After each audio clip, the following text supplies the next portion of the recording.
Groons. Groons. Convenient, comprehensive formula. Are you currently taking multiple supplements a day? This isn't a multivitamin, a greens gummy, or a prebiotic. It's all of those things and then some at a fraction of the price. And bonus, it tastes great. It does taste great. Winter's over, spring's here. It's time to ditch the clutter. And we don't mean like your winter clothes or whatever. We mean the clutter of the multivitamins. Like how many of those are you taking a day? It's like we need to pare that down. We need to replace some of those girlies with a singular girly, and that is Groons. That is Groons. That's Groons. That's Groons. Making wellness enjoyable and sustainable means I only eat one of these things a day, right? And it's gonna be Groons. It makes the entire process of taking vitamins and supplements very, very easy and kind of thoughtless. There are 8 gummies in each daily snack pack because you can't fit the right amount of nutrients they do in just one gummy. Plus, 8 gummies in a day, that's a fun treat. Groons ingredients are backed by over 35,000 research publications. The ingredients in Groons can yield a 41% increase in healthy gut bacteria, a 53% reduction in the risk of mild cognitive impairment, 75% reduction in immunity-damaging free radicals, and 91% thicker hair and nails, plus improved skin health. You wanted a supplement you could enjoy. This isn't a chore, it's something you look forward to. Get up to 45% off. Use the code WHO. Welcome back, everybody. We are at T-minus 26 minutes and 50 seconds to go until NS-31. New Blue Origin's 31st mission for our New Shepard rocket, our 11th human flight. I'm Ariane Cornell here with Kristen Fisher at the desk. Carissa Thompson has left to get into place for her viewing spot for the launch. We are waiting on Capcom, or the capsule communicator, to run the comms check with our astronauts. But we're watching the liftoff of Katy Perry going to space after kind of so many pop stars have wanted to go to space. And I kind of did not believe that the first one would be Katy Perry. Did Lance Bass go to space? Or did he not make it? No, yeah, he quit. didn't make it. He quit. 1 minute. No, he didn't. He did not make it. It didn't crash. He just didn't go. So I don't need to be clear. Katy Perry will be the first pop star to space. This is kind of an incredible way to shake things up. Gayle King The is there, so kitty cats Oprah's are watching. Scared. Katy Perry's there, so Kris Jenner and Khloe Kardashian are watching. No, they didn't even mention Katy Perry. They just mentioned Lauren. They only. Oh, right, it's Lauren. It's Lauren. Yeah. Khloe was like, I was told to look with my eyes, not with my phone, so I'm not going to take photos. so, of course, Lauren Sanchez is Jeff's fiance, one of her supporters. Who, as we mentioned before, we've got lots of friends and family that are supporting the rest of the astronauts here. They are out at the viewing tower. Let's turn it over to Tabitha. Tabitha, have you had a chance to chat with some of the family members out there? You know, a lot of friends and family have come out here, and it is an exciting vibe. I am standing by with 2 women who need no introduction. And Kris, I have to start with you. What is it like to be here, and what brought you all the way out here to this launch? Well, Lauren and Jeff, we're here to support our girlfriend and our friends. And I never thought that we'd be talking to you from a space launch. For sure. So this is a really unique experience, and we're just so honored to be here to support them and watch this amazing part of history. And I'm so proud of her. And I just feel like all of the female astronauts that are going to go up today. It's such a big day in history, and it's so empowering, especially my daughter is 7, and just to see something like this. And I mean, Kim keeps writing us because she was supposed to be here with us, and she's studying for law school. So she had a big test that she had to take. Again, something I'm very proud of, but she just keeps calling, going, I have such FOMO. Tell me every minute of it. So it's very inspirational, and just super proud of the girls, every one of them. the messaging that we keep receiving from the staff here at Blue Origin is don't film it through your phones. Look through your eyes, be as present as possible. They will supply all the content that we need and to give to our families. But I love just being in the moment. This is so upsetting. This is like a mass Why am I delusion watching of this? fake inspiration. Is this what it was like in the 60s when space flights were novel and people gathered around the television and hoped to see something beautiful and awe-inspiring? T-minus 10, 9, 8, 7. Because they weren't going to fake space for 11 minutes. 4, Okay, we're at 3, 2, 1. 1. Lift off. 1. Oh my God. Oh my God. Katy Perry is going to space. Oh my God. Gayle King is going Holy to space. I shit. actually don't think that Gayle King should. It looks like a New Shepard dildo It looks rocket. like a gigantic dildo. Oh my God, they're going to space. Oh my God. See, you kind of do sound excited. I'm sorry. It is kind of. You're faking It is kind of cool. See, you're such a sucker. It's going straight up. This is the most fire Katy's had under her since 2011. Nice. Gail has looked terrified this entire time, Yeah. which is kind of funny to watch. I mean, funny. She did this to herself. Oprah was like, I told her to do it because I knew that she would regret it if she didn't do it. And she's so scared of flying. She's so Oprah's scared like, of flying. I told her to do it because they asked me first, and I said, hell fucking no. Ask Gail. I can't believe they're going up to space, to fake space. Wow, 20,000 feet. They're going 600 miles an hour. No, stop talking like you're amazed by the feet. You're such a sucker. 30,000 feet. Mach 1. Vehicle is supersonic. This is like not cool in any way. Sorry.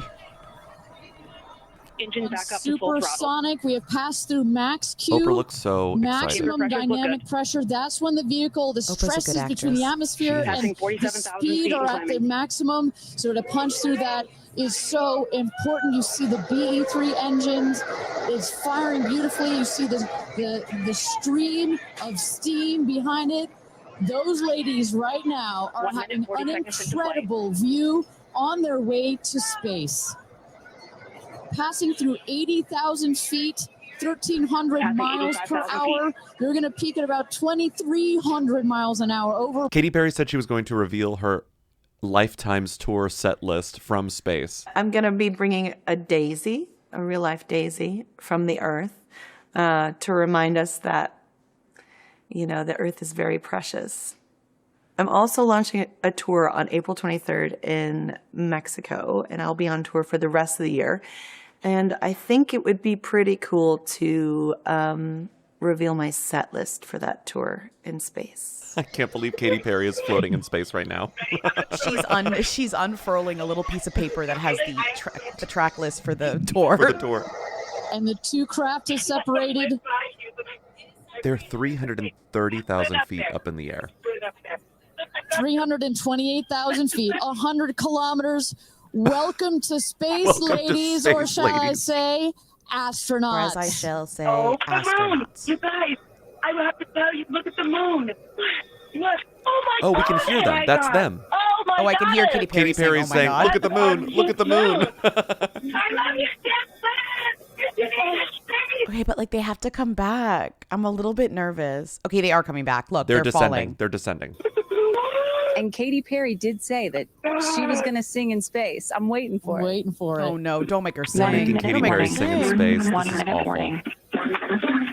So that is Capcom indicating a 1 minute warning. they have for backup our tracks in astronauts space? to take in those last views before they get buckled He has their back auto into tune on Katie's mic. Okay, the rocket is slowing down. No one's in this. The drag brakes are started. This is something that had never been done before until just a few years ago. Truly Until the a few stuff Until a years few ago. years ago. science Yeah. fiction that you're about Also, to watch they're not in even the just first seconds. all-women crew in space. That happened in Russia in like the 60s or the 70s. Wow, Russia beat us Well, it was again. a woman who went alone, but still, that counts.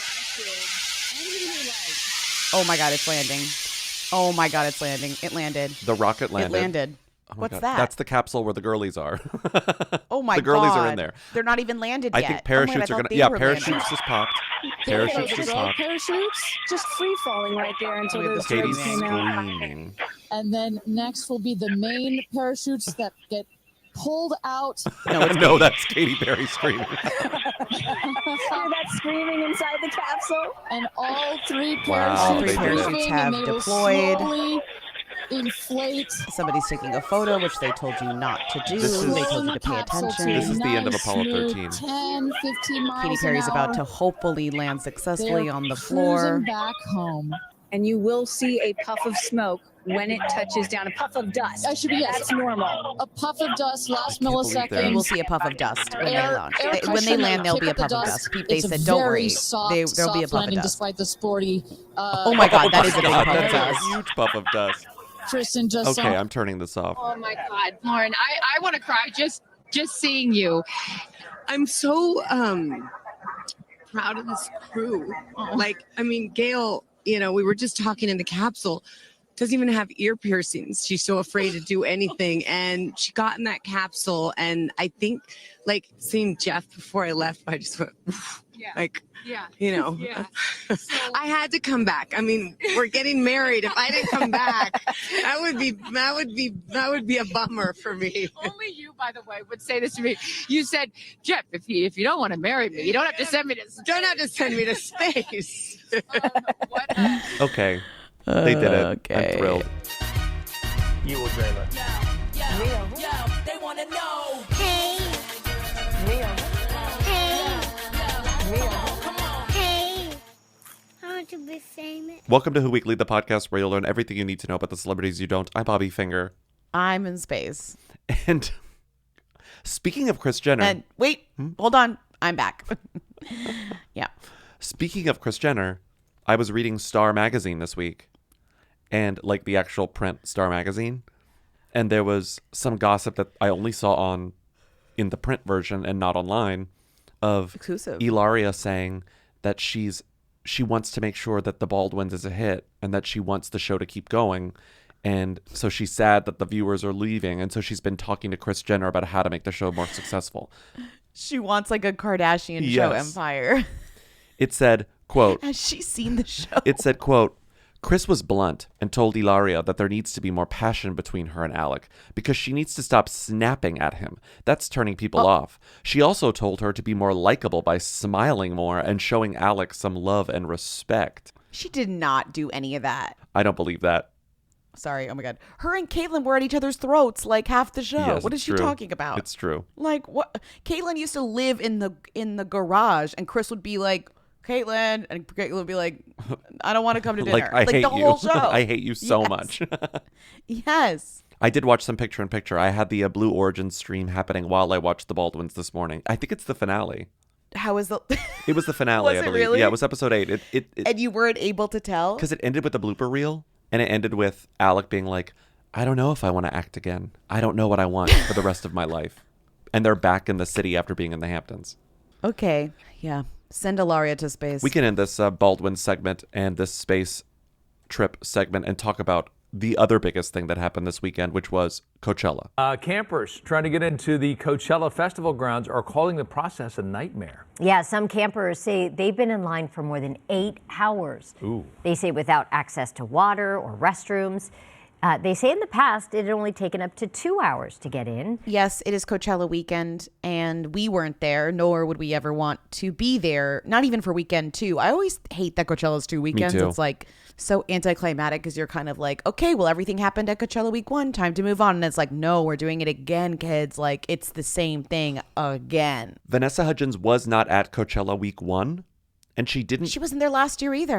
But last year she posted a photo of herself that said like, not making it to Coachella this year. Hope y'all are having the time of your life. This year, she still wasn't there, but didn't make a similar post. The only thing I saw on her stories this weekend, because I was checking frequently, is she promoted the Love Bite Dumplings tent. And she said, if you're at Coachella, go check out my girls and their dumplings. But she didn't say she wouldn't be Vanessa there. is not, she's over Coachella. She's not the Coachella I think girl she's grown anymore. up. She I think she's hasn't been done. for years. Well, she had a kid and she was like, I can't do this anymore. Which, like, you totally could do it. Maybe she's waiting for her kid to be older and then she's like going to make a triumphant return to Coachella. It feels like the end of an era, truly. Like, it feels like... But she's been replaced with a whole new slate of influencers who are all dressing absolutely nuts. Like, it is the Coachella style has really become kind of this Shein nightmare of this appropriation adjacent clothes, right? Appropriation adjacent. God. Sorry. It's true. What other things came out? It was kind of a boring-ish, aside from like Gaga slang, which has nothing to do with us, in terms of this. Oh, wait, hold on. Aside from Gaga slang, which has nothing to do with this show or us, really, for our purposes, I was kind of like, where are the activations? Mm-hmm. Where are the, where's the Revolve? Where's the girlies who aren't even going to Coachella, but then are like, I'm at Coachella. I'm nearby Coachella. Yeah, I'm at the Revolve Fest, which is a separate entity. Where's like a Dorito chip that flies? Like, where is kind of the where I need to be activated by the activations? And I wasn't seeing a lot of activations. It bummed me out. I tried to make a little compilation of the activations that I did see, and they were all pretty boring. The Heineken House was lit as usual. Kaveen Herbie was there. Dylan Efron was there. Brandon Perea was there. Lucas Gage was there. There was a YouTube house where I saw Lance Bass and Dylan Mulvaney. There was the Overcompensating house where I saw Charlie XCX, Benito Skinner, and Julia Fox. I saw Melody Thornton drinking Cowshed, or using Cowshed. Cowshed is a drink. I saw Melanie Thornton posing with a can of Cowshed. And beyond that, nothing interesting. Here's all the things that I got from the Interscope Coachella party. When we got to the house, we got some tote bags to put our goodies in, like this 5 gum and an icy and some smart water because it was over 100 degrees. It was so hot. Then I went to this refrigerator and got some gin and juice by Dre and Snoop. Stopped by the food, only got some crab fried rice, and they made it fresh in front of us. They also had some Chutoro tacos and pad see ew, but the line was honestly too long. And there's no time to waste when I have to grab goodies like the Stanley crossbody. And I needed some caffeine real bad because I slept at 3 a.m. and then I woke up at 9 a.m. for this. I got myself a green iced tea with some sweetener, and they gave us a $50 gift card. Then there was this Korean skincare brand called Mixun, and they gave me so many goodies. And this long ass line is for Adidas shoes, which I copped, and I got the color that I wanted, as well as an Interscope Adidas track jacket. They also had a Cowshed full-size hand cream, some high nude vodka iced tea. Literally, we had so much stuff, we couldn't even carry it all. Later in the afternoon, they brought out some sweet treats, and before we left, we had to commemorate our first Coachella party with a photo booth picture, of course. So yeah, really happy with my haul. This was a great party. Incredible. Lance Bass got himself a whole head of hair that I had not seen before. He did. It looks great. It looks good. Wherever he went, if he had to go to space to get that, it was worth the flight. You have a Coachella game for me, and I don't know what it is, but I want to hear it. Well, I was clicking around, and I was kind of being kind of disappointed at some of the things, like who are any of these people? Do I want to look them up? And I was like, all right, well, I feel like it's a new generation of Coachella. We should know who is the future of this kind of segment. And I saw this TMZ 88 slideshow. 88 and slides. It was called Stars Hanging Out Poolside at Coachella. Okay. And I was like, great. Let's make a game about some of the people in this slideshow, and we'll see if we can learn anything about them. I mean, is this an impossible game? Maybe for you. But it's just about kind of exploring who these people are in a way that is more fun than just saying who these people are, Okay. you know? Yeah. Alicia Marie is an influencer who hosts 2 different podcasts, Pretty Basic and Basically Unfiltered. She visited a Coachella activation for A, Alaska Air, B, American Airlines, C, Delta, or D, Southwest. I'm going to guess Southwest. Sorry, think about that again. Out of all of those airlines, you think Southwest is the one throwing an activation? You think they have the budget? It's the most vaguely Southwest one. Fine, Delta. Then you have to check out the Alaska Airlines activation this year. Look for the white tent with Alaska Airlines. Not only are there really cute photo ops, drinks, AC, the best part is they have this crazy vending machine where you can win some premium prizes. And these are premium. Natalie Knoll used to be David Dobrik's assistant. Now she's the president of his company, David Dobrik LLC. She's the number 14 most famous birthdays person born on December 1st. Who that we've recently spoken about is number 1 on the mostfamousbirthdays.com person born on December 1st list? Is it Brooke Candy, Padma Lakshmi, Hilary Duff, or Robert Irwin? That we just talked about. I'm going to say Robert Irwin. That's correct. He is the number 1 mostfamousbirthdays.com person born on December 1st. That's huge Next for question. him. Marta Posen is an Italian actress, writer, and creator. At Coachella, she attended Kourtney Kardashian's Camp Poosh and did Spawn for a brand she's done Spawn for recently. What is the brand? Was it Siggy's Greek Yogurt, Dan and Light and Fit, Lifeway Kefir, or Good Culture Cottage Cheese? Good Culture Cottage Cheese.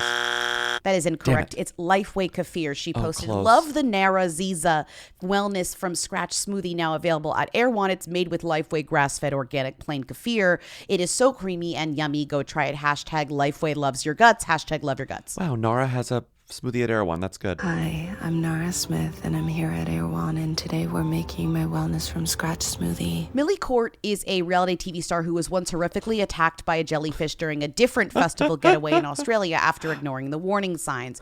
You'd think she would know about jellyfish after winning what reality show? A, Deal or No Deal Island, B, Temptation Island, C, Love Island, or D, Survivor? Survivor? That is incorrect. She was on Love Island. Damn. Okay. Here are 5 names. 1 is a woman who was from Bravo. 1 is a singer. One built an audience on Vine, and the last one goes by Father Kells. Can you match their names to those identifications? The first name is Kelsey Calamine. Father Kells. That's correct. The other one, next one is Olivia O'Brien. A singer? That's correct. The next one is Dana Catan. Vine star. Nope, that's Damn Bravo. And the final one is Toddy Smith. Vine star. That's correct. JC Caitlin's Instagram leads with 3 biographical details. Which of these isn't one of them? Father first, streamer on Twitch, loves God, and from Texas. Loves God. That's correct. That is not on there. He is father first, streamer on Twitch, loves Texas. From Texas. No, loves God. Azra Mian is an influencer famous for A, having an equally sexy twin named Aisha. B, having an equally sexy son named Brett. C, having an equally sexy daughter named Carrie. Or D, having an equally sexy father named Doug. Oh, I'm going to say it's either twin or father. My gut says twin. Equally sexy twin. That is correct. Azra Mian has an equally sexy twin named Aisha. Equally sexy is really killing me. Aisha, come on. Another FaceTime date loading. Where are you? I'm here. Hey, girl. Hey, let's do another update about our life. I'm super excited because today's FaceTime date is brought to you guys by Rimmel. We are using their new multitasker Better Than filters. Guys, it's literally a 3-in-1 product. It's a primer, a highlighter, and a glow booster. I'm gonna go in with the shade Light Medium 4. In this slideshow, there is a woman who is pictured named Tabitha Swatosh. And when I looked her up and I went to her Instagram, I discovered something crazy, okay? Tabitha what? Here are the Tabitha Swatosh. Okay. Swatosh. The first thing she says on her Instagram is which one of these things? Get ready with me for Coachella Day 3. I'm wearing a seashell bikini. B. Get ready with me for Coachella Day 3. The theme today is Space Cowgirl. Or C. Get ready with me for Coachella Day 3 if I was going. Oh. I think if I was going. Get ready with me for Coachella Day 3 if I were going. I did get all my outfits, but then I last minute decided not to go this year. I did an entire shell theme. That's what I was going to do. And I really think that this would have been my favorite Coachella look ever. So this is the top. I want to be famous. This podcast is brought to you by Squarespace. We love Squarespace. We love Squarespace. We love Squarespace. We would not have a website without Squarespace. Why? Because I'm not willing to learn any other format. Squarespace is just too easy. It does exactly what I need it to do and more. I mean, that's the other thing about Squarespace, which I love, is you could do the stuff that's easy and just make a beautiful website. And then you can do the other stuff. You could add on other things that they offer, because they offer like videos and SEO tools and design and donations. You could do email campaigns, and you could basically anything you want to do on a website, Squarespace can help you do. Or you can just do, here are our tour dates, as we do. Or you could just do, here's an embed of our podcast so you never forget how to listen just by going to whoweekly.us, you know? Go to squarespace.com/who for a free trial. And when you're ready to launch, use the offer code WHO to save 10% off your first purchase of a website or domain. Maybe like whoweeklylover.pizza. Remember when everything was .pizza? We were so excited by .pizza. So go to squarespace.com/who to save 10% off your first purchase of a website or domain using the code WHO. Imagine if you could ask someone anything you wanted about their finances. How much do you make? Who paid for that fancy dinner? What did your house actually cost? On every episode of What We Spend, a different guest opens up their wallets, opens up their lives, really, and tells us all about their finances. For 1 week, they tell us everything they spend their money on. My son slammed like $6 worth of blueberries in 5 minutes.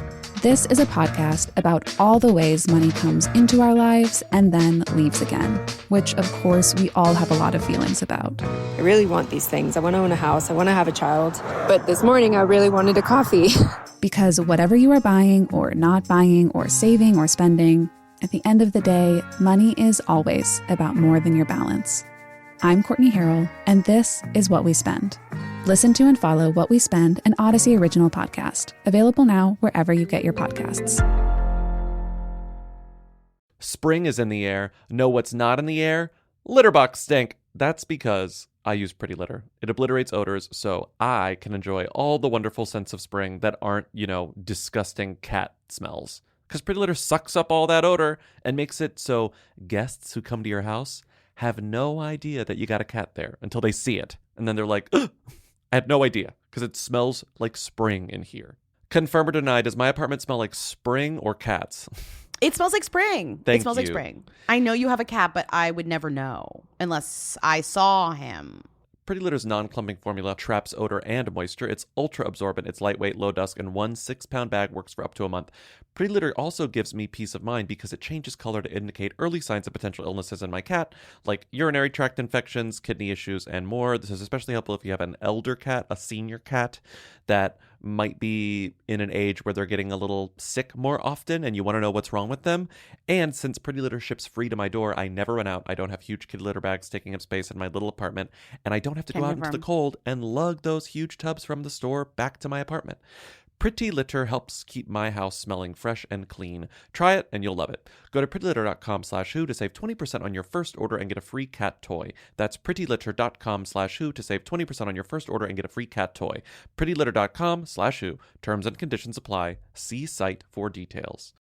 I want to be famous. Moving on, we have a feud it's a feud that wasn't a feud until the person who Carrie Hilson is not even really feuding with interpreted it as a feud and then made it, she Streisand affected it. So Carrie Hilson went on The Breakfast Club to talk about... Carrie Hilson, pop star with, honestly, enough sleigh hits to be in the canon, but somehow always sticks her foot in her mouth and has had multiple feuds with multiple different other singers, and that's what she's known for currently. But this feud, she's saying, wasn't even her fault and wasn't a real feud. So she went on The Breakfast Club, and she said, back in the day, like 2009, she was working on a song, Turnin' Me On, the remix of Turnin' Me On, and she said the producer she was working with asked her to add a new verse to the original so they could release that and capitalize on that. They had a troupe of writers working for her, including this one woman. She never names the woman, nor does she, in her interview with The Breakfast Club, say that she's angry at this woman. But there is a line in this verse that was written by this unnamed writer that people interpreted to be about either Beyonce or Ciara.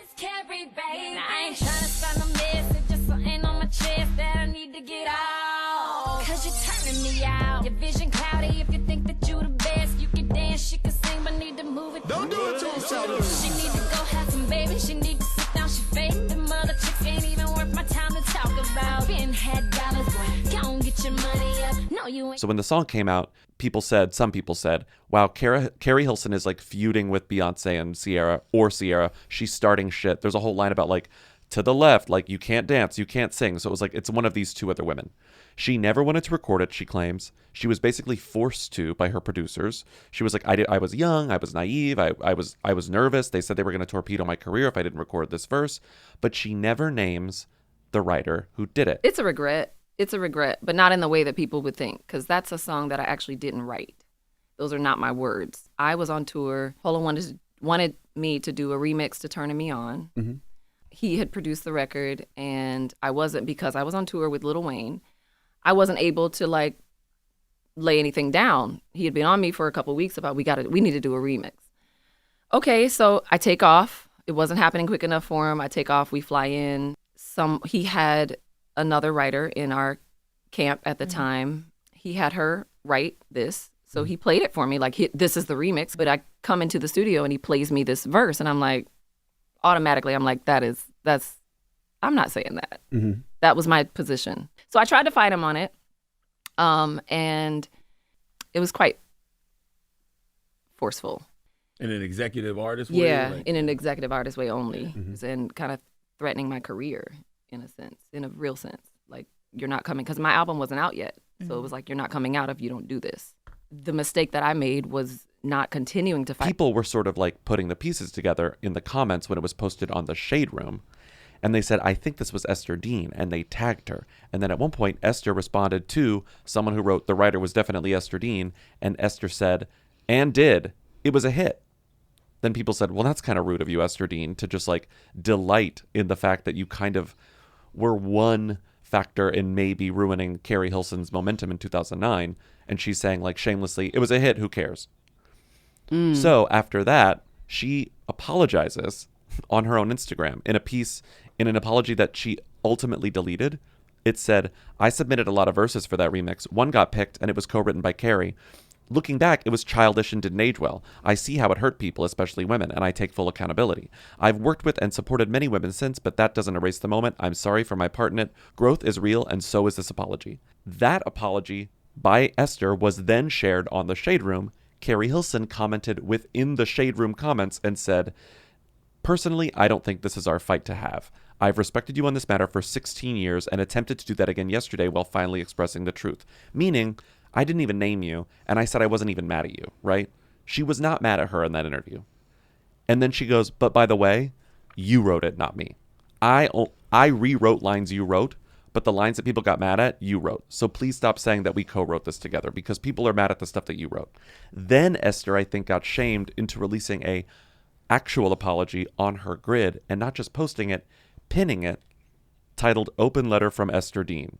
For Carrie, for creatives, for the record. I won't read the whole thing because it is quite long, but she does take accountability for it and says that it was tacky for her to like write them and then gloat about it 16 years later, and then ends with saying, because while all stories may look similar now, they weren't. Carrie was speaking on big platforms I didn't have access to, and it was her story to tell, not mine. I stayed writing, no hate, no shade, just truth. What Carrie went through was sad. She's a great artist, a beautiful spirit, and she deserves grace. She took her lessons. I'll take mine. Respect always. Esther Dean. This is kind of the biggest shit that Esther Dean has found herself in maybe ever. I don't know. Really? You think this is the biggest shit? I don't know. Having to apologize on the grid and pinning it because you felt so bad for the way that people reacted to your original sort of like pithy response in the comments. This is just like proof of Beyonce's kind of power still, that these girls are just kind of still trying to like figure out how to like get out of having anything to do with some sort of diss track that nobody even remembers. That wasn't really even a the diss song track itself. Well, that wasn't even a hit either. Or like, was it a hit? It was back then, yes. It was a hit, but it didn't really stand the test of time. That's what I'm saying. Like, people are more playing Pretty Girl Rock than like this Turnin' Me On Beyonce diss track that both of them definitely were in the studio writing together, whether or not one wrote one line or one wrote the other line.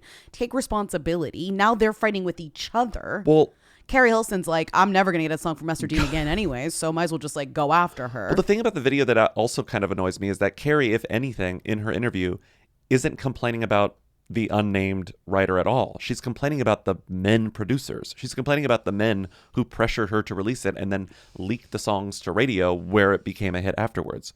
So she's like... she wants Esther and her to team up and blame the men, but then like Esther's kind of like, no, I'm going to just go after you. Esther didn't really interpret what Carrie was doing correctly, right?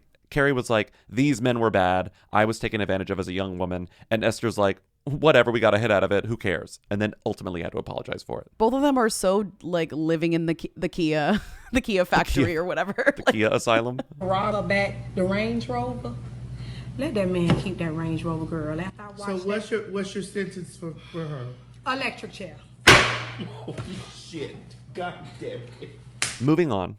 Joe Manganiello helped bring back dire wolves, but then the more I read about this, like scientists saying like, they're not real dire wolves. This doesn't count. This isn't actually bringing back an extinct animal from the dead. How do they actually bring back extinct animals though? Like they find one and then they like figure out how to like find another one and mate them, right? Like isn't that how you would do it? The other way that they do it that we're now discovering through this if you care anything about this dire wolf thing, which was on the cover of Time magazine, so people were kind of talking about it, is that they're now genetically bringing them back. And it's like, it kind of depends on how you feel about the idea of what is a valid way of, quote, bringing back an animal. This might have been the only way they could do it. There's no wolves left. They can't breed them. Right. And the ones that are fossilized, right, that they're finding in like the bogs, this isn't Jurassic Park. They don't have enough DNA to actually recreate what the dire wolf is, because I found some like post from an actual like genetic scientist who's like that explained what they were doing, and he's like, what they did,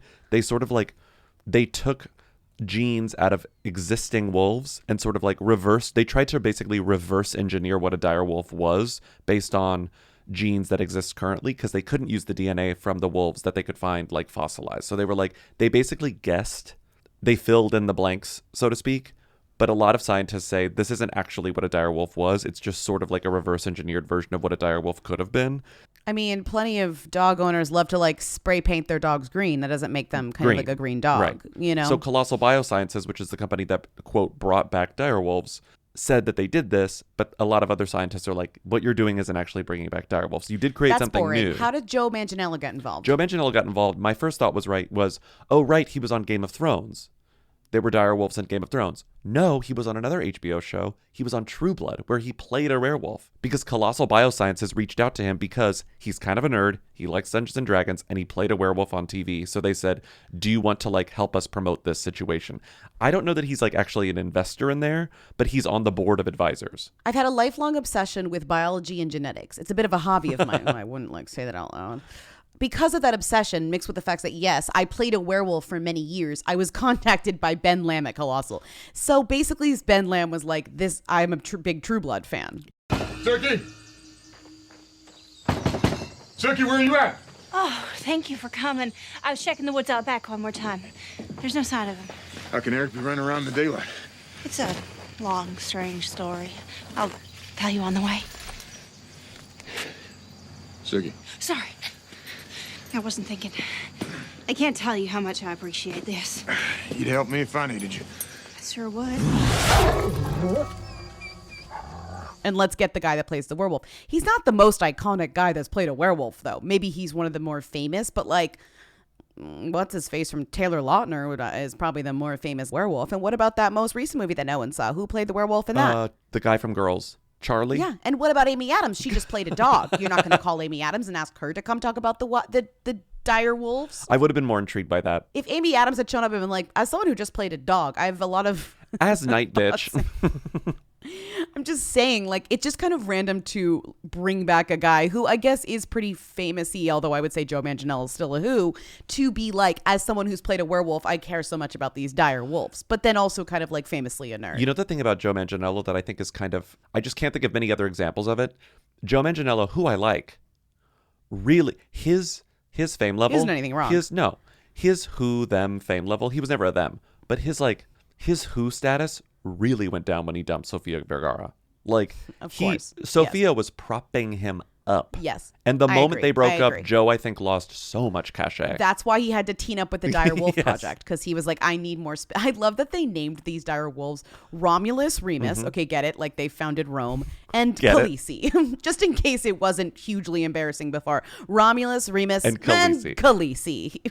Meanwhile, they also told George R.R. Martin about it. He wasn't there. Oh, and he cried and he was like, he and cried. wrote a blog. Yeah, he cried. I care less about George R.R. versus kind of Joe Manganiello being the dire wolf guy. Mm-hmm. That's kind of why I put this in here, you know? Yeah. The werewolf is fake. Dire wolves are real. You know? Well, real. now they're kind of fake. And now they're but now they're really fake. What they created was just a new dog. And they're fake. It was like when that scientist was like, I would create the Labradoodle. And then he was like, I hated creating the Labradoodle. He was like, I can't believe I made the Labradoodle. Yeah. I regret the Labradoodle so much. Yes. The howl of a dire wolf hasn't been heard on planet Earth for more than 10,000 years. That's because the species is extinct, or was. Colossal Biosciences is a Dallas-based company that's using genetic engineering to de-extinct long-gone species. And this is the first time Colossal's dire wolf pups, who are now 6 months old, have been seen by the public. Next on the docket is this kind of interesting thing, right? So I think this is... It's almost Baldoni-esque. Baldoni-esque. Sure. In a way, there's kind of legal aspects involved here, but I think there's two different things we're dealing with here, right? This conversation was going on for a while. Hailey Bieber has been receiving kind of the worst version of celebrity bullying online in terms of yes, can you, if the question is, can you bully a celebrity? I don't think you can one-on-one, but can you harass a person who happens to be famous? Yes. And Hailey Bieber has been harassed by the internet in various forms, mostly I would say from this one YouTube video, but that's different than I think what we'll get there, but that's different than this Francesca Farrago thing. And I think that you sort of hit the nail on the head with that, because what's happening to Hailey Bieber sucks and is bad, but I think you get tripped up when you start calling it bullying, because then you get into bullying discourse where it's is it really bullying? It's not bullying, but it's still harassment, right? It's still bullying bad. is when one person is bullying another person. This is kind of a social movement that is why social media is hurtful for like anyone, but especially any person who has any sort of notoriety, which like is not bullying. It's more just like the idea of like hate online, which is like a different thing. But I just want to separate these two different things. The first thing is actually pretty interesting. Francesca Farrago is this reality star. We talked about her. She was on like Too Hot to Handle, Perfect Match, whatever. She is in a relationship with a trans TikToker named Jessie Sullivan, and they just had twins named Locket and Poetry. I believe I cut a segment from this podcast where we talked about the names Locket and Poetry. But in case I didn't, you remember them. If I did cut it, you're learning it for the first time. Francesca Farrago has twins named Locket and Poetry. So she goes on Snapchat, which is, I'm kind of like, we're still on Snapchat, but fine. She goes on Snapchat and she's like, I was offered money to do a trend that was a hateful trend on Hailey Bieber. There's this trend going on around right now being like, when my boyfriend thinks we met organically, and then it, like the girl like slides to a photo of like Hailey like laughing like ha ha ha, and then it's supposed to mean like that you're the stalker. I don't know if you guys have seen it, but it's basically everyone's calling themselves Hailey Bieber because they stalked their man or whatever, their man, and that's how they got him or whatever. And it's a trend right now, and I was like, it's funny, but it's also mean. And I didn't realize, like, so sometimes me and Jessie get paid to do a trend on TikTok. Like the person who started the trend or the person who owns the song that's on the trend will pay creators to do that trend and to use that song. That trend, whoever, either the song or who created it or someone else that wants to like push a narrative, who knows, is paying creators to do that trend, like making fun of Hailey. And I think that is so mean. I just think that, like, if it's a trend that's taking off on its own, whatever. But the fact that they're paying creators to do the trend, I know it's not, it is making fun of her, and it's not, because it's like the girls are also like making fun of themselves in a way. But I was just like I got offered to do it, and they offered me a decent amount of money to do it. And I was like, no. This hugely viral video is going around that is being like Hailey Bieber essentially, and this is again alleged, stalked Justin Bieber before she married him, and that's how she like got him to marry her. Is this like stalking? This video has 5 million views, right? So it is like being watched, and it's like completely nasty and all over the algorithm. Like I've gotten served this video like 4,000 I get it served on our weekly Twitter feed all the time. Like clips of her being like, look at Hailey Bieber copying Selena Gomez's like answers to questions and personal anecdotes. And the channel is called like Viral. It's called Internet Oddities. So I'm like, okay. And it's like all different. It has nothing to do with celebrities, really. It's just like all these different kind of like fucked up algorithm AI weird voice stories. Like this is not well researched. This is not journalism. This is just kind of like weird internet slop. So that video, I think, inspired this kind of idea about Hailey Bieber that then leaked onto TikTok and Snapchat. Meanwhile, there's always been Hailey Bieber hate because of Selena Gomez's fandom, and they've always kind of been at odds because of Justin Bieber. So like that's already in the pot, and that doesn't help this not happen. So what happens is this trend happens. Ultimately, it characterizes whatever the trend is. It characterizes at the end of every video, Hailey Bieber is a stalker.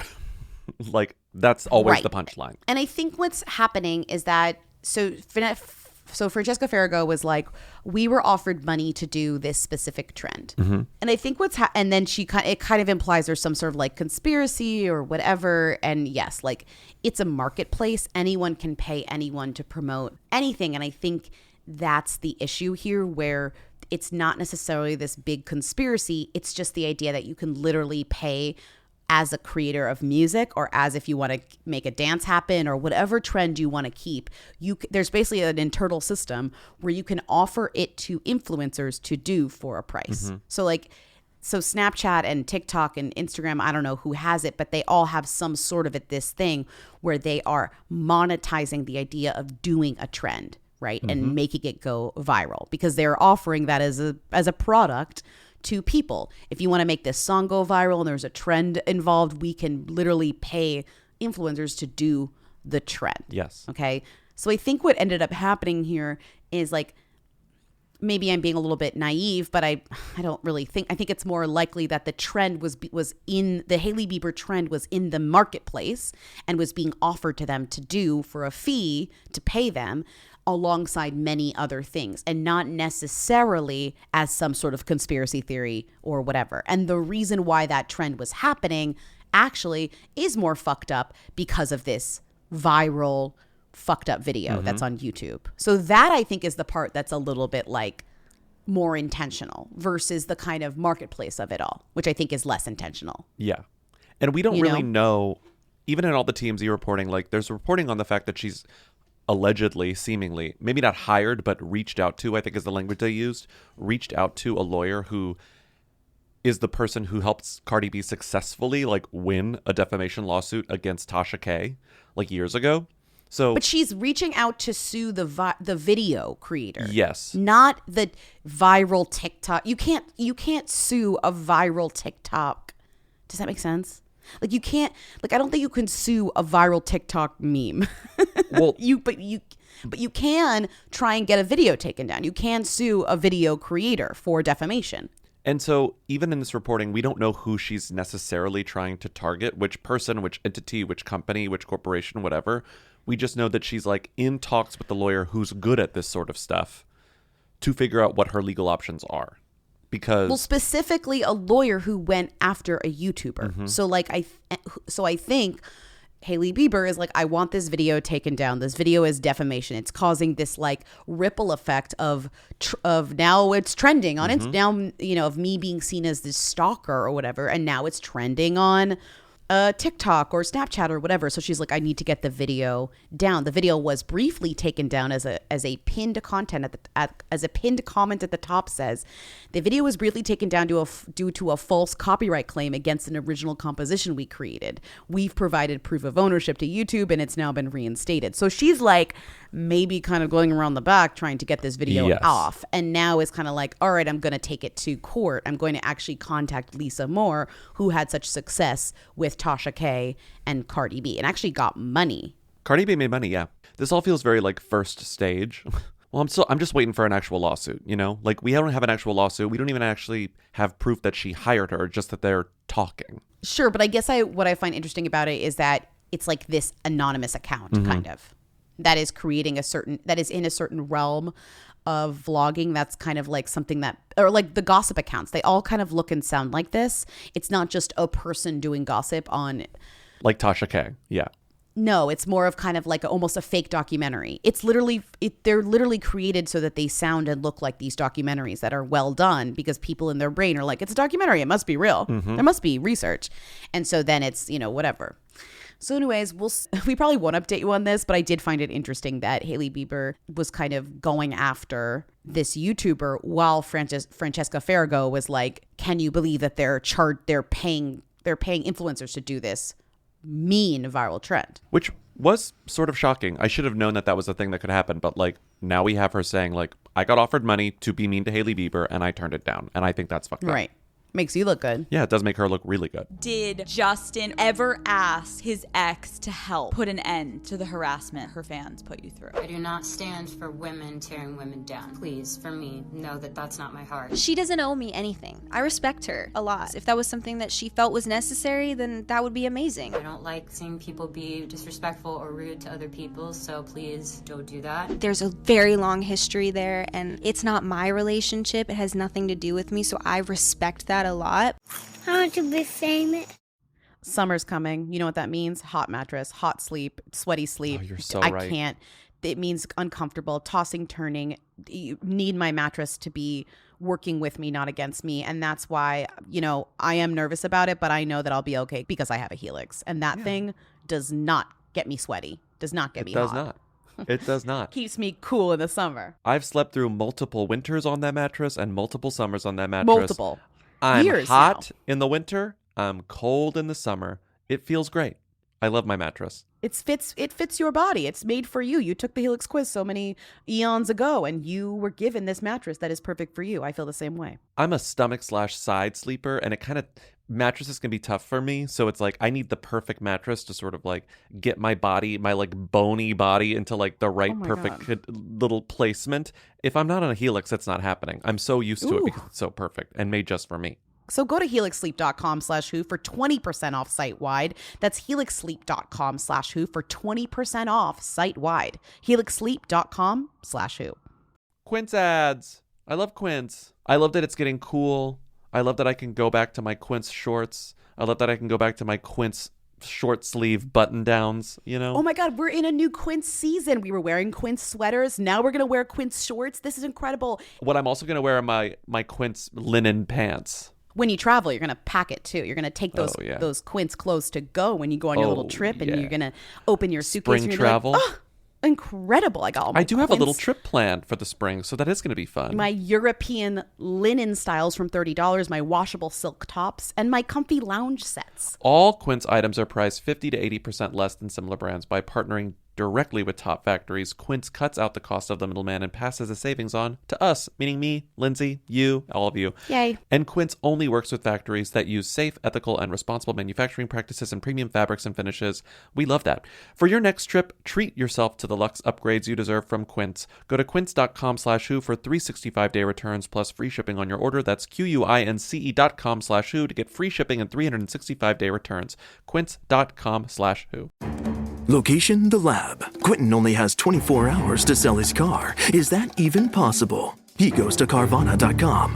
What is this, a movie trailer? He ignores the doubters, enters his license plate. Wow, that's a great offer. The car is sold, but will Carvana pick it up in time for... They'll literally pick it up tomorrow morning. Done with the dramatics? Car selling in record time. Save your time. Go to Carvana.com and sell your car today. Pickup fees may apply.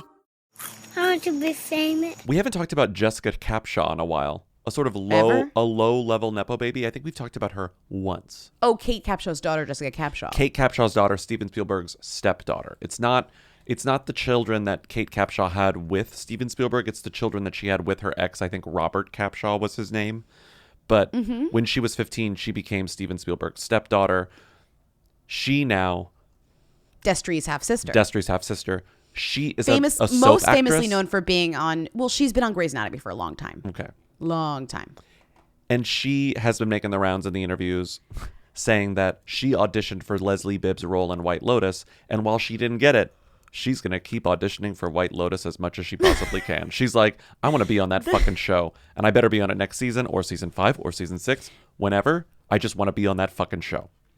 I put this in here because I just think it's so funny how part of the conversation about White Lotus is like, oh, it's good, it's bad, did you see a butt, did you see a dick, whatever. Then the third level of conversation is casting the next White Lotus, who's going to be on it, and then that is rolling into celebrities having to be asked about it, and then they're going to answer. Of course they're going to answer like, sure, I'd be on that show. Of course I'd be on that show.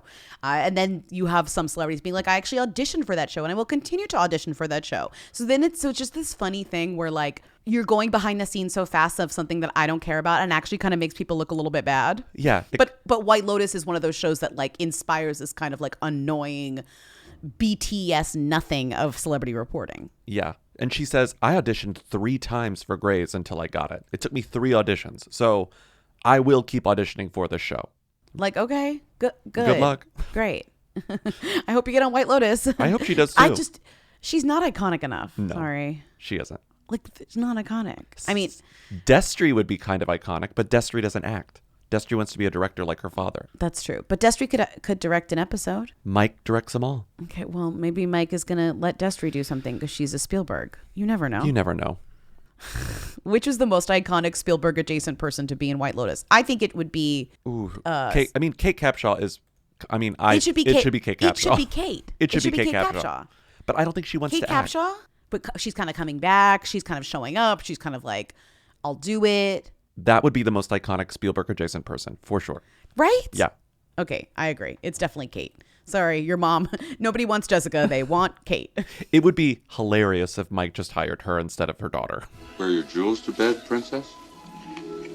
Yeah? And nothing else. It shock you? Nothing shocks me. I'm a scientist. So as a scientist, you do a lot of research? Always. And what sort of research would you do on me?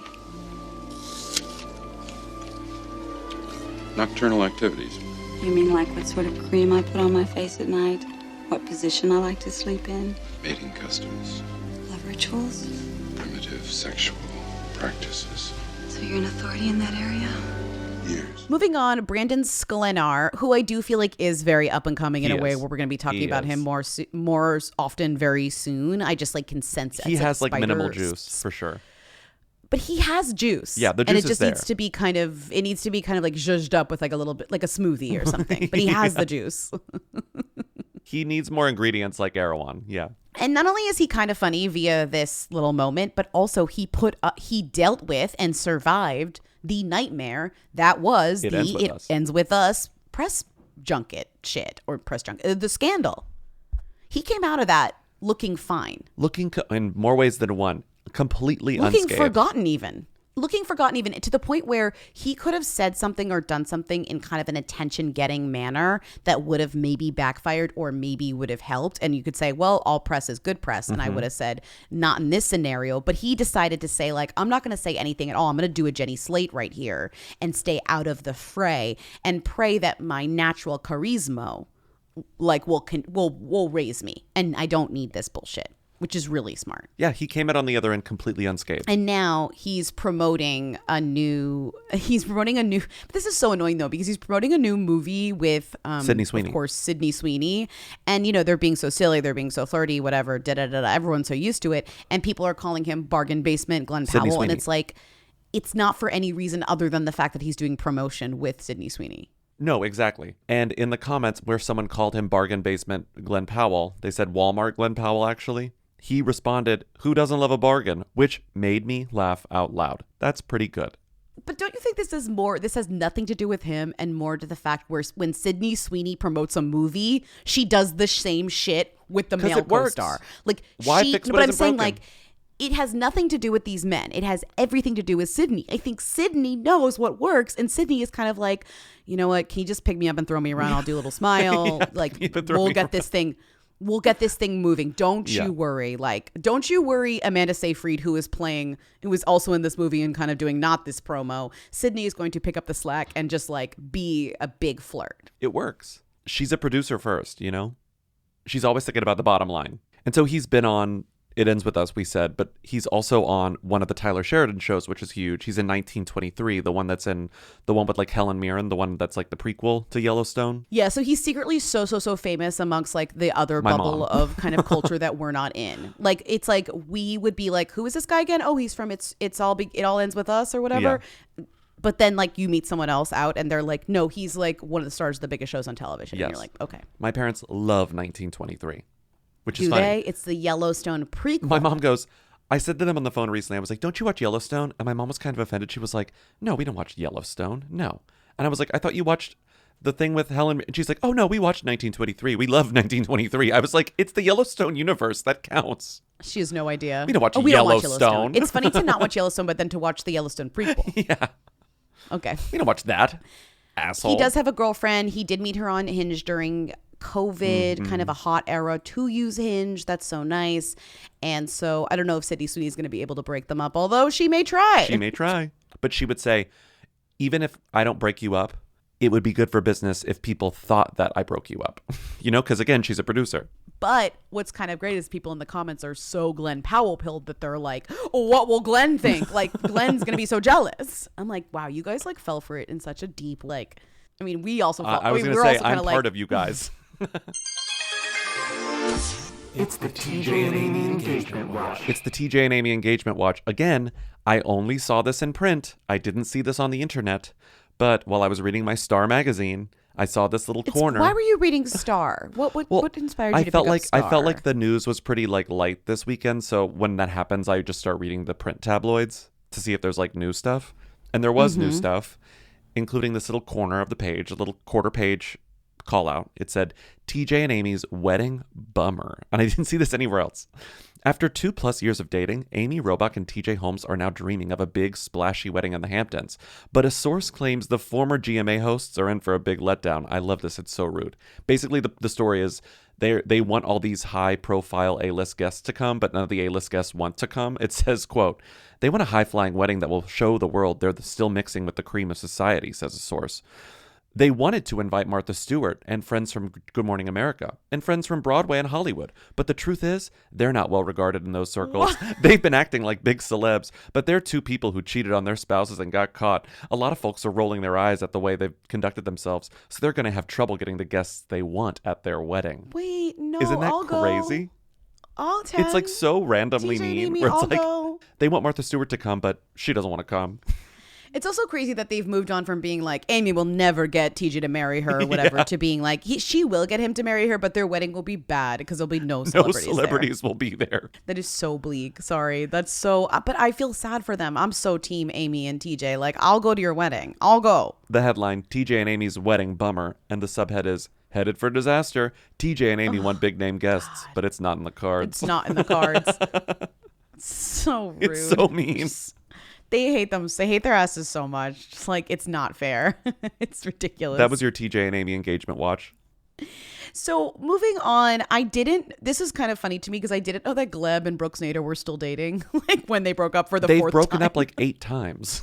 Right, but I didn't know that like she basically was like, he's cheating on me, and then like ghosted him or something, and then he like went to the press to talk about it or whatever, and then she was talking about it again. But I thought that they were...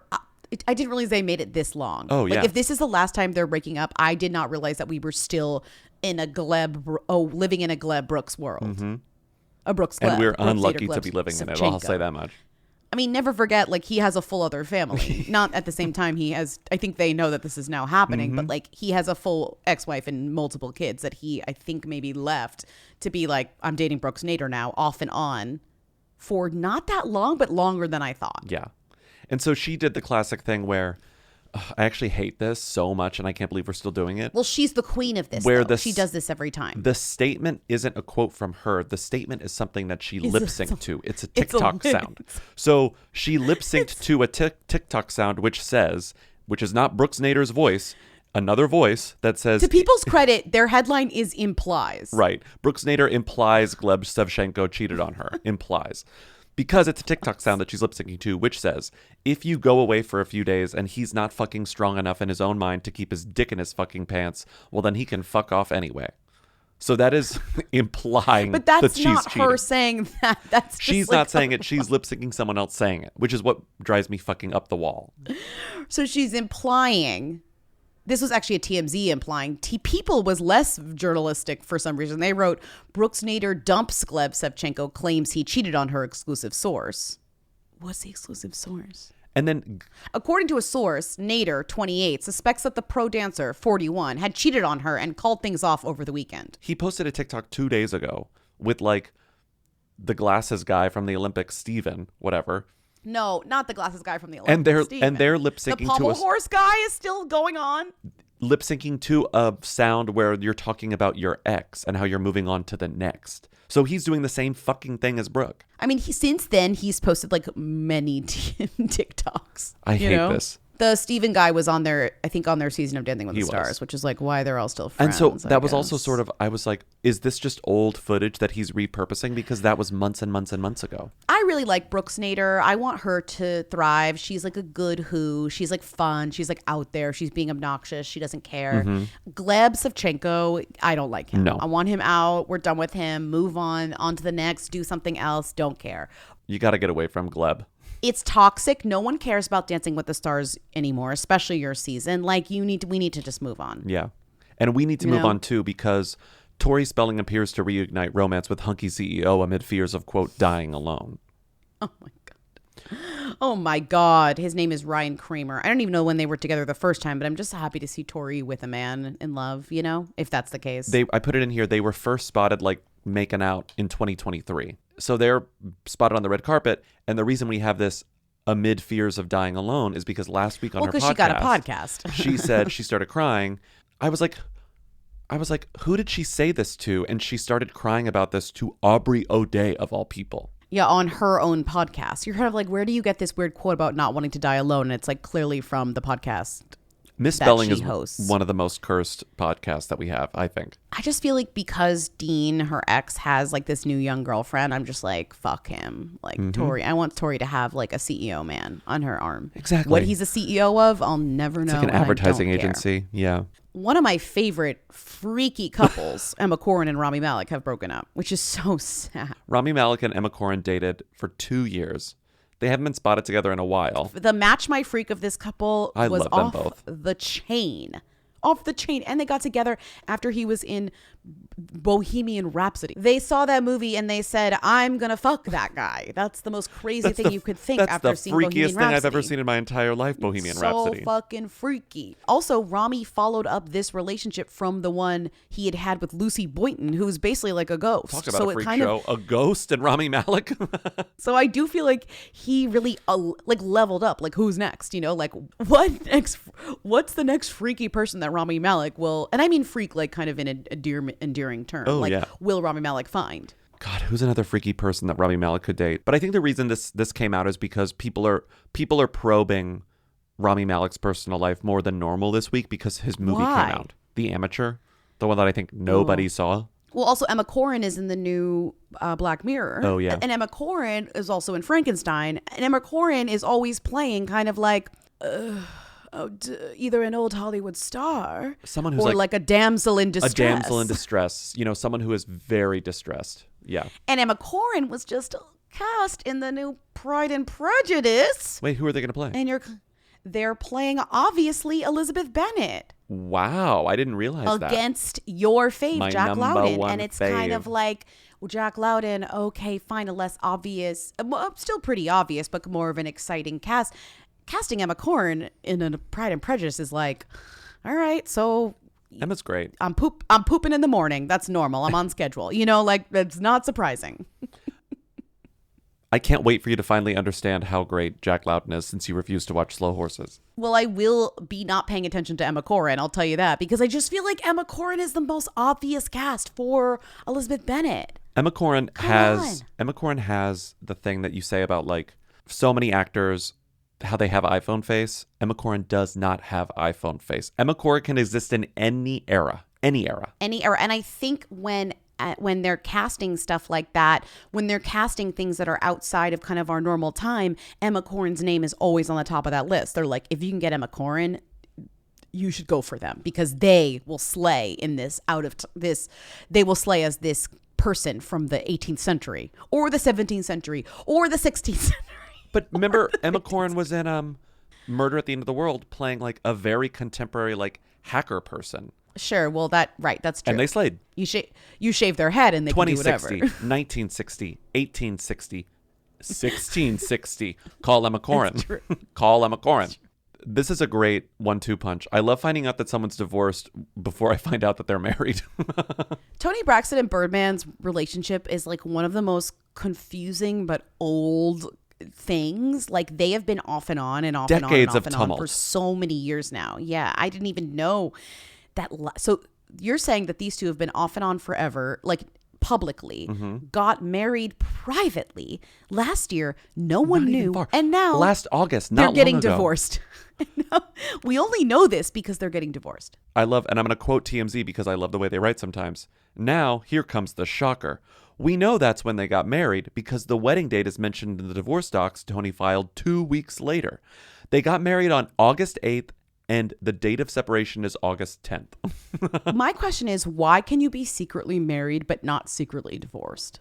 I'm not asking you this. I don't know. You don't know the answer. Yeah, I don't know the answer. Why? Like, why is it so easy to get secretly married, to hide your marriage certificate somewhere? If you don't get married in LA, it's easier, I guess, because no one's checking those as frequently as they are LA. But then why is your divorce such a I'm making this up. This is pure speculation. But I do think that because TMZ breaks this stuff all the time, they're constantly just sort of like in a version of the way that like major publications will prepare obituaries just in case for famous people. I think that they're constantly just like searching marriage records and seeing what new things have been filed. And maybe they saw this. It was a periodic check and they saw the divorce and they were like, wait a minute, I didn't even know they were married. But then they would have seen the marriage when they checked the last time because it's been 8 months. Like, I just don't understand that. That doesn't make any sense. And this story has not a single comment from Tony or Birdman. But they've been talking about this relationship or being in and out of this relationship for years now. Mm-hmm. 67 weeks ago, there was fake news circulating that they had been married in a private ceremony in Mexico, and she debunked it and said, my dear friend Birdman and I are not married, never been married, we are both single. So that's the other thing is for years and years and years, even though they've been off and on hooking up, she's been like, I'm single. Mm-hmm. And now we found out that she was married to him. Even if it was brief, they still got married. Even if it was literally only 2 days, they got married. Because TMZ was like, there is paperwork because they got divorced. If you didn't get divorced, you didn't need, like, if you need to get divorced and you haven't, then you definitely have been married. Mm-hmm.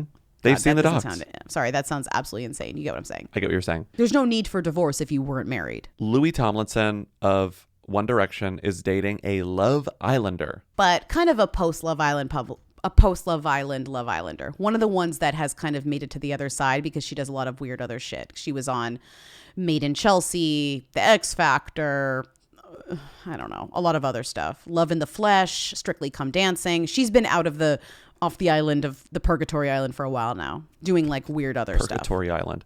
But they are dating. You know what I mean? Yeah. They've been dating for a couple of months according to these sources. Mm-hmm. I don't take this as a joke. Adrian Grenier announced that he's so not famous anymore. It's crazy. Kid. He's so out of the like fully, completely. Yeah. Like his Instagram's like, I'm not even an actor. He's an entrepreneur. And a podcast he's not even host. doing anything. Yeah. He's not even like involved in Hollywood stuff anymore. So he is one of the Hollywood expats who went to Texas along with, James Van Der Beek, etc. And he's been living in like the hill country on like what looks like a large piece of property with his wife, Jordan, for a while now. They just announced the birth of their new kid, Evren St. Eros. Okay, fine. We don't have to talk about a baby name. But when I saw this, I was like, okay, I guess who cares about Adrian Grenier? He's no longer Hollywood. He's just doing his podcast. Well, remember, he was one of the first guys to be like, straws bad. Straws are remember? bad, yes. Yeah. That was one of his most impactful contributions to society ever. Sure. And looking back, we're now stuck with all these freaking disintegrating straws. Thanks to Adrian Grenier. He just hosts a podcast that's very like... It's like eco... It's eco-conscious, like, but in a culty way. I guess that's what I'm trying to say. Well, it's eco-conscious, like farm-based content, but it's very kind of the idea of this ideal living or something. The idea of ideal living, green living, conscious living, homesteading, blah, blah, blah, that type of thing. Where it is like all these things that you probably would be like, that's cool, that we should care about that. But then there's kind of this like a wink at a creepiness to it or some sort of like weirdness. Right. Yeah. Adrian Grenier talks about like wanting to maybe have nuclear on his homestead. He talks about like what's happening to the bees. The magic of climbing a tree in a way that I find a little bit alarming, actually. Welcome to Earth Speed. What is Earth Speed? It's a lifestyle in the cadence of nature.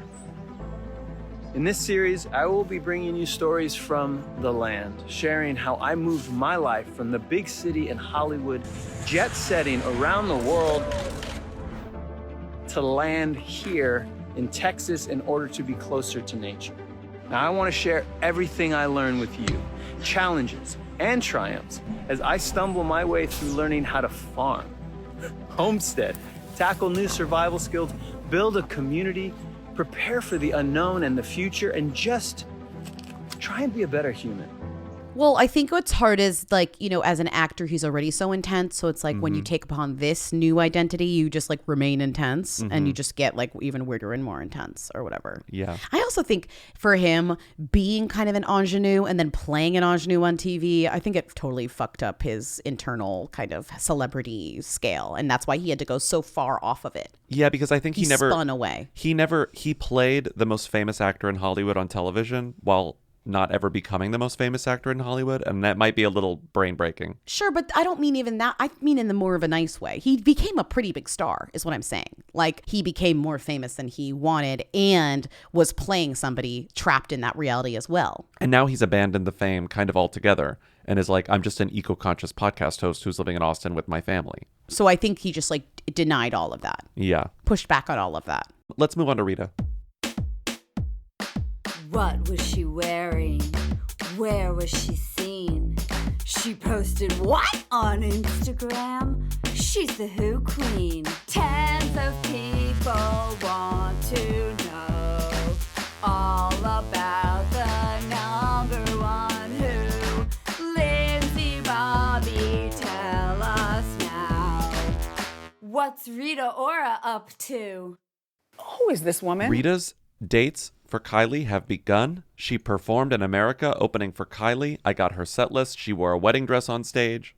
What's the set list? Let me see. Oh, then I'm looking. Ask and You Shall Receive, Shortened, Ritual, Amazing Song, Your Song, a single, love that. Praising You, Shortened. Okay, her cover. Her Fatboy Slim cover. Her Liam Payne duet. From okay, 50 Shades Freed, I think. Lonely Together, her Avicii song, another kind of tribute to a person who's now dead. Sorry, that's just playing those back to back is very emotional. Mm-hmm. Anywhere, one of your favorite songs, right? Mm-hmm. What's one of your favorites? And then she ended with Let You Love Me. Amazing. One of my top 5 Rita Ora Amazing. songs. Interesting. No, I Will Never Let You Down. No. Well, can she, isn't the thing about I Will Never Let You Down the fact that she like can't play it anymore? Isn't there some weird like lawsuit thing? It changed? No, Okay. it's at one point I think I'm sure it's a it triggering was, song for her to but sing. now she can. But I don't think she wants to play it. She'd rather play the 2 songs that she duetted with men who are no longer with us than this man who is with us. She just hates his ass. Yeah, she hates his ass so much. Of these songs, which is your favorite? Ritual, I think, is her best song on this. I think it'd be fun to hear her sing Anywhere and Let You Love Me, like as a 7/8, because those are like fun. true Rita songs. Yeah. She doesn't have where's the Iggy Iggs duet? Not on here. I don't think she wants us to remember that song. Not the Charlie song. That's not on here either. We're staying all night. We never slow down. I think we better do it like we're doing it now. It's been a long time since we've been around. So come on, let's get doing it like we're doing it. Doing it like we're doing it. Thank you for listening to another episode of Who Weekly. Call in at 619-WHO-THEM to leave questions, comments, and concerns for our Friday show, Who's There? Support us on patreon.com/WhoWeekly for bonus episodes, a Discord server, commentary tracks, and more. You can also get the audio only on Apple Podcasts. Just click subscribe within the app.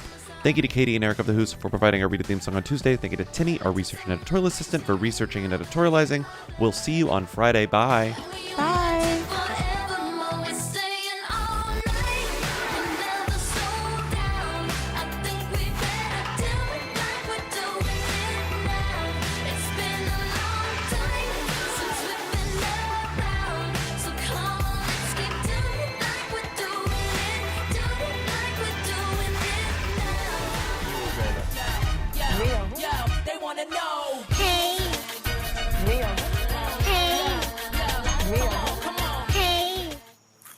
To be famous.